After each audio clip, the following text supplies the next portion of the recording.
Genghis Khan दुनिया का सबसे क्रूर तानाशाह, जिसने जीते जी 4 करोड़ लोगों का कत्ल किया, शहरों को कब्रिस्तान में बदल दिया। मंगोल साम्राज्य के संस्थापक चंगेज के दरिंदे सैनिक जिस भी देश पर हमला करते, वहां के राजा, आम जनता और यहाँ तक कि जानवरों को भी मौत के घाट उतार देते और कई फीट ऊंचे लाशों के पिरामिड बनाकर अपनी जीत का परचम लहराते। जिसके बाद चंगेज उस राज्य की राजकुमारियों का यौन शोषण करता, जबकि उसके सैनिक वहां की आम महिलाओं की इज्जत लूटते। सिर्फ कुछ ही सालों में चंगेज ने दुनिया के 1/3 हिस्से को अपने कब्जे में कर लिया था और अपने साम्राज्य को दुनिया के सबसे अमीर और खतरनाक साम्राज्य के रूप में स्थापित किया और दुनिया की 10% आबादी को खत्म कर दिया। जो दानव आजाद लोगों का ही इतना बुरा हश्र करता था, वो अपने गुलामों के साथ तो जानवरों से भी गंदा सलूक करता था। तो कैसे चंगेज खान ने अपने राज में करोड़ों गुलाम की बलि चढ़ा दी? इस क्रूर राजा के अतरंगी शौक कैसे थे? कैसे चंगेज खान ने मरने के बाद भी 40,000 लोगों की जान ले ली? और क्यों आज तक कोई भी देश चंगेज खान की कब्र नहीं खोज पाया है? जानेंगे इस हैरान कर देने वाली वीडियो में, लेकिन उसके पहले प्लीज आप वीडियो को लाइक और चैनल को सब्सक्राइब जरूर कर दीजिए। 12वीं सदी की शुरुआत में चंगेज खान ने मंगोल साम्राज्य की नींव रखी थी और उसकी नजर में अपनी प्रजा के अलावा दुनिया के किसी भी इंसान या जानवर की कोई अहमियत नहीं थी। इसलिए वो अपने गुलामों के साथ इतना बुरा व्यवहार करता था कि सुनकर किसी की भी रूह कांप जाए। इतिहासकार बताते हैं कि चंगेज जिस भी साम्राज्य पर हमला करता, वहां के कुछ लोगों को अपना गुलाम बना लेता। फिर जब मंगोल सेना दूसरे राज्य पर हमला करने जाती तो उन गुलामों को ढाल की तरह इस्तेमाल किया जाता था। यानी जब भी चंगेज खान की सेना कहीं युद्ध के लिए जाती थी तो वह अपने गुलामों को सबसे आगे चलने के लिए मजबूर करता था, या गुलाम मंगोल सेना से पहले ही निहत्थे मारे जाते थे, क्योंकि ये लड़ भी नहीं सकते थे, जबकि मंगोल सेना को ना के बराबर नुकसान होता था। साल 1206 में मंगोल साम्राज्य की नींव रखने 3 साल बाद 1209 में चंगेज खान ने शीजिया के टेंगूट साम्राज्य पर पहला बड़ा हमला किया था, जिसमें उसने पहली बार 30,000 गुलामों को अपनी सेना के सामने ढाल बनाकर खड़ा किया था। ये चीनी सैनिक उसने 1203 से 1209 के बीच चीन के कई इलाकों पर हमले करके पकड़े थे और इस युद्ध में इनमें से अधिकतर गुलाम निहत्थे मारे गए। जिसके बाद यह सिलसिला चलता रहा और हद तो तब हो गई जब साल 1223 में उसने मिडिल ईस्ट में ख्वारिज्म पर हमला किया तो उसने उन लाखों मुस्लिम बंदियों को अपनी ढाल बनाया जो सुने ख्वारिज्म पहुंचने से पहले पकड़े थे।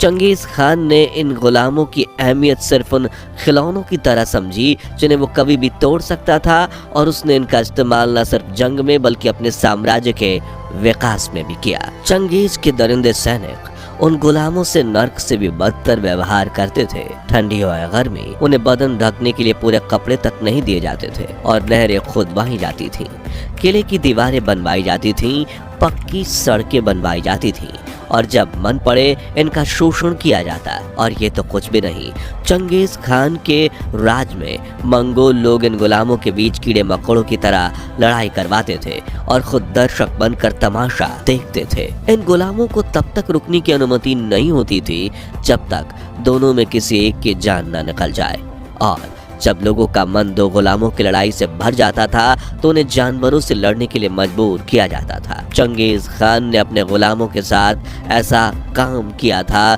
जिसने उस समय इंसानियत का गला घोंट दिया था, और ये भयानक काम था गुलामों का यौन शोषण। चंगेज खान के शासन में गुलामों की यौन उत्पीड़न की कोई सीमा नहीं थी। चंगेज की सेना युद्ध में महिलाओं को सामान की तरह लूट ले आती थी। फिर उन औरतों पर चंगेज के बेटे पोते और सैनिक काफी जुर्म ढाते थे। खुद चंगेज खान जब दूसरे राज्यों के सामने युद्ध जीत जाता तो वहां की राजकुमारियों और अगुआ करके ले आता और उनका यौन शोषण करता, और उनमें से कई गर्भवती हो जाती। वही चंगेज की अपनी 500 से भी ज्यादा बीबियां थीं, जिनके साथ उसने हजारों बच्चे पैदा किए। उन बच्चों ने और बच्चे पैदा किए इसलिए कहा जाता है कि आज भी दुनिया भर के 1.6 करोड़ लोग के रगों में चंगेज खान का खून दौड़ता है और उनके डीएनए में चंगेज का डीएनए है। चंगेज खान एक अतरंगी शौक रखता था, मरते हुए हाथियों की चीखें सुनना। जी हाँ, इतिहास के कई राजाओं की तरह चंगेज को भी हाथियों को तड़पाने में मजा आता था, क्योंकि जंगल के सबसे बड़े जानवर को बेबस महसूस करवाकर उसे अपनी ताकत और दुनिया में अपने कद को लेकर संतुष्टि मिलती थी। इसलिए चंगेज खान कई बार एक ऊंची पहाड़ी के पास कुर्सी रखकर बैठ जाता और अपनी सेना को 100 हाथियों के साथ पहाड़ की चोटी पर भेजता, जो बारी बारी से उन हाथियों को नीचे धकेल देते थे। और जब हाथी नीचे गिरकर अपने जीवन के आखिरी पलों में चीखते और रोते थे, तब चंगेज उन्हें तड़पता देख हंसी के ठहाके लगाता था। चंगेज की नजर में इंसान की जान की कोई अहमियत नहीं थी, और जब उसने ख्वारिज्म साम्राज्य पर हमला किया था, तब उसमें निशापुर, मर्व और हेरात नाम के दुनिया के 3 सबसे अमीर शहर थे। फरवरी 1221 में चंगेज ने अपनी सेना को मर्व पर हमला करने का आदेश दिया और हर सैनिक को कम से कम 300 लोगों को मारने का लक्ष्य दिया।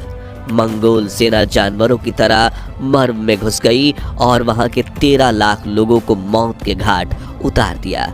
इस महायुद्ध में चंगेज का साथ दे रहा था उसका दामाद टचर, जिसे निशापुर यानी आज के ईरान के एक तीरंदाज ने युद्ध भूमि में मार गिराया। जब मंगोल साम्राज्य में खबर पहुंची तो चंगेज की बेटी का दिल टूट गया और वो कई दिनों तक रोती रही, जो देखकर चंगेज खान गुस्से में आग बबूला हो गया और अप्रैल 1221 में उसने अपनी सेना को आदेश दिया कि निशापुर में कोई जिंदा नहीं बचना चाहिए।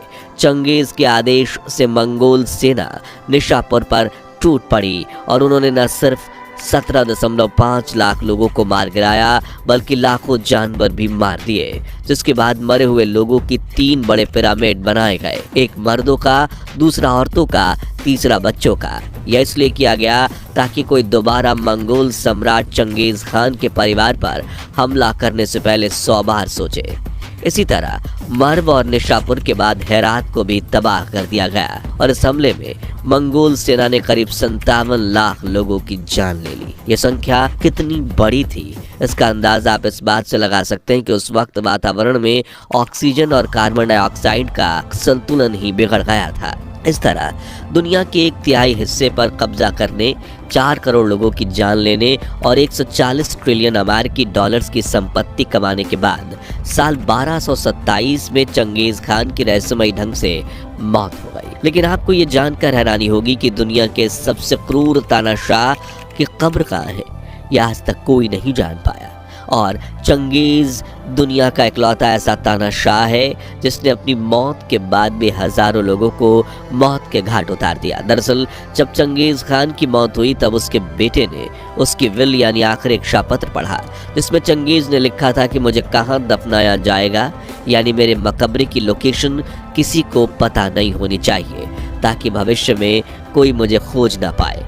उस दौर में मंगोल साम्राज्य की परंपरा थी कि वे अपने शासक की हर इच्छा माने, इसलिए जब चंगेज खान को दफनाने की जगह ले जाया जा रहा था तो तब रास्ते में दिखने वाले हर इंसान और जानवर को मार दिया गया। फिर उसे दफनाने के लिए अनगिनत गड्ढे खोदे गए, उनमें से एक में उसे दफनाया गया।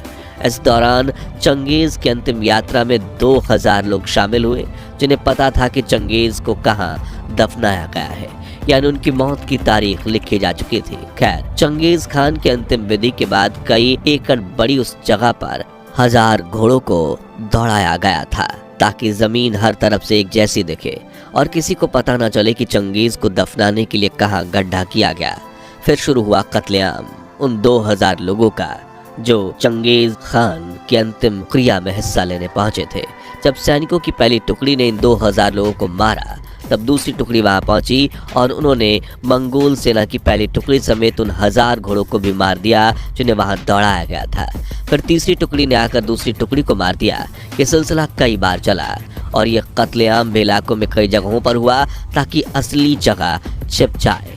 कहा जाता है कि इसके बाद मंगोल सेना की निगरानी में उस इलाके में बहने वाली नदी की बहाव की दिशा को भी बदलवा दिया गया और आज भी बहती नदी के नीचे जाकर कई किलोमीटर लंबी खुदाई करना असंभव है। इसलिए आज तक कोई चंगेज खान के मृत शरीर को खोज नहीं पाया। हैरानी की बात यह है कि सैनिकों ने नदी की दिशा बदलवाने वाले मजदूरों को भी मार दिया, फिर सैनिकों की उस टुकड़ी को भी मौत के घाट उतार दिया गया।